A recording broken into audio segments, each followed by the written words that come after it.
Hello, my name is Maryam Ayad, and I'm an associate professor of Egyptology at AUC. Since joining AUC several years ago, one of my main tasks is to teach Egyptian language, hieroglyphs 1, 2, 3, and 4, as well as various scripts of ancient Egyptian. I'm very excited that this semester I got to use a smart classroom to teach ancient Egyptian language. For many reasons. Using a smart classroom is quite different from using a regular room in too many ways to count, really. But two main issues stand out that I really like about the smart classroom. The first is the ability to use multiple screens at once to show different or complementary content on the various screens.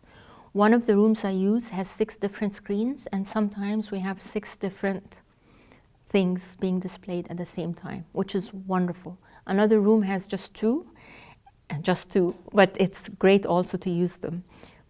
And I'll tell you why I like that. So we can do in the reading classes, which is like Hieroglyphs 3, we can do several different parts of the text, which could be a page or 2 pages long or longer.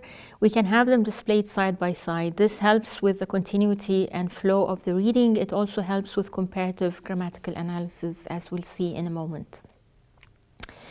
I also teach hieratic, which is basically the handwriting of the ancient Egyptians, or very cursive hieroglyphs. And having the multiple screens allows us to use the transcription we're using in the classroom, which is someone's hand copy of an ancient text, as well as the hieroglyphic original on papyri, the hieratic original on papyri, as well as maybe a transcription that someone else has come up with, so that the students can compare what's published or what's out there with their own work, and we can then discuss the discrepancies and the similarities at length, again, as we'll see in a minute. But also, we have one student who's the designated dictionary person. One of the tools we use is an online thesaurus that is highly interactive, that allows us to see various instances of that particular word in different contexts. We can also search for 2 different words and how often do they occur at the same time. So I have now one student who uses one of the screens to display the dictionary, so that we're always actually engaged with the search as the students. And of course, on the screen, he can enlarge and zoom in and zoom out as much as is possible electronically, which is much better than actually hunching over a hard copy book, or even individually looking through the dictionary online on our own. And then sometimes the students themselves are confused as to what are we reading next, especially if we're lagging behind the class schedule or for any other reason. So sometimes I use one of the screens to display the syllabus. And I use that either to discuss how the current content relate to other course content, or to remind them of upcoming assignments or exams, or what the next assignment of reading is going to be like. The other main reason I like using the smart classroom is the ability to annotate the text directly on the board. In previous semesters, when I taught in a regular classroom with a regular screen, if we tried to write on the screen, we're damaging it. Whereas now we walk up to the screen, which is actually a whiteboard, and we annotate it directly.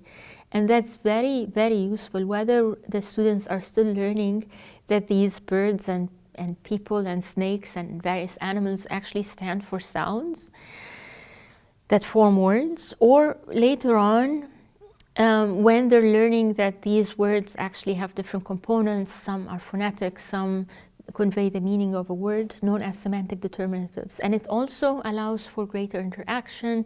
They're not just sitting there and receiving information all the time. They're able to walk up and annotate the text themselves.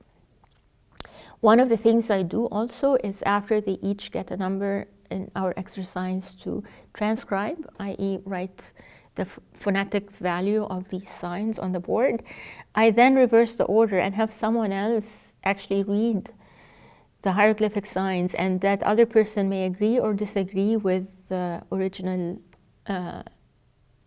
word written with a marker on the board.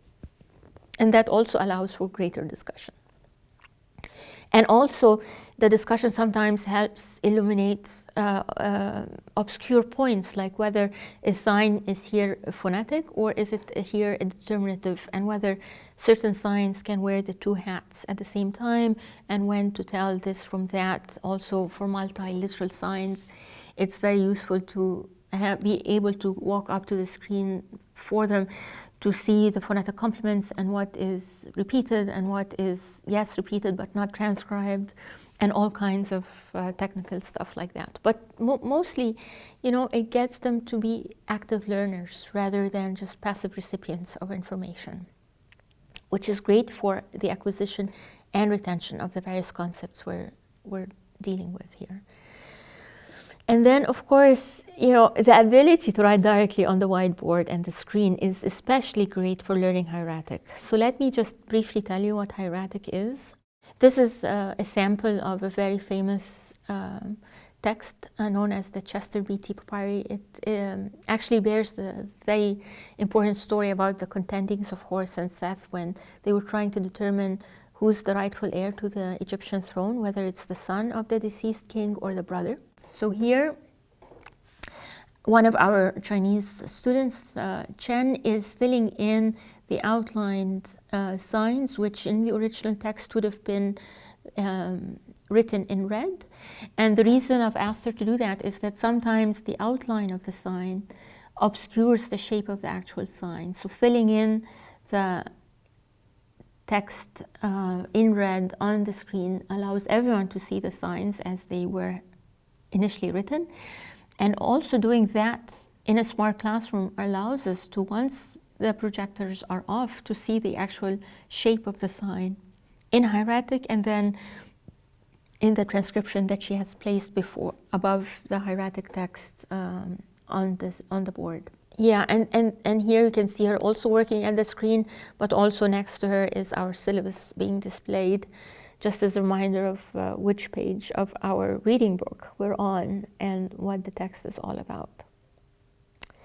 And I like the fact that there's really no distinction between the rest of the whiteboard, almost, and the projected part of the screen, because then we can also have discussions about the different grammatical concepts that are being transcribed.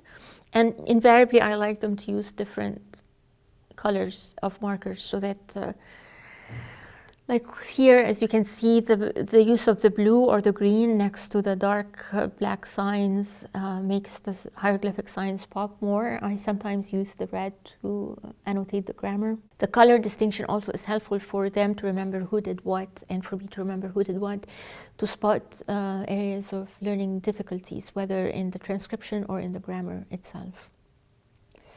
Yeah, and the other thing is the complementary content. So in this instance, Jing Wei is transcribing, I think, the story of Senaway in the central, on the central screen, and then on the other side, next to the arrow in yellow, we have the actual papyrus, which is available online, and then next to the red arrow, we have someone's transcription that is placed as PDF online, and you can see how we've actually disagreed with certain signs that that person had read that are not there in our text. But it allows us to see what other scholars are doing in real time, right? So they're putting their assignments on the board, they're verbalizing the signs, the words, they're discussing the grammatical structure, but also are able to see what others have seen and where others have maybe stumbled. And I also like in the smart classrooms the fact that the chairs and the tables are all very movable, and we can configure the classroom as depending on our needs. So one time it's like a conference table, we're all huddled around one table. Another time we're divided in groups and working at separate tables. Like here, for example, two screens have the trip to Punt, and another screen has another reading that we were finishing up from The Shipwrecked Sailor. It's like a Robinson Crusoe set in ancient Egyptian times. Everything started in Egypt, including these types of fables and stories.